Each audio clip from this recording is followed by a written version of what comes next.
What if the secret to regrowing your hair was hiding in your ice cream or soda?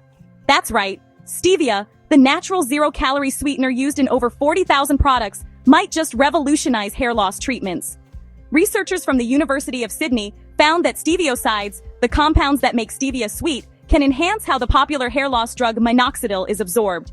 In lab tests, mice treated with a microneedle patch combining minoxidil and steviosides saw 67.5% hair regrowth, compared to just 25% with minoxidil alone. The secret?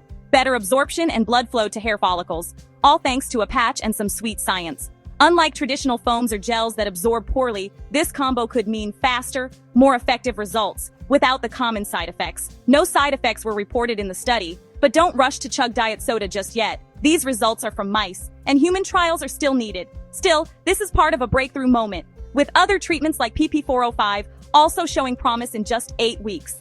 Could a natural sweetener reshape the future of hair regrowth? Stay tuned for more, and subscribe to never miss a tech beat.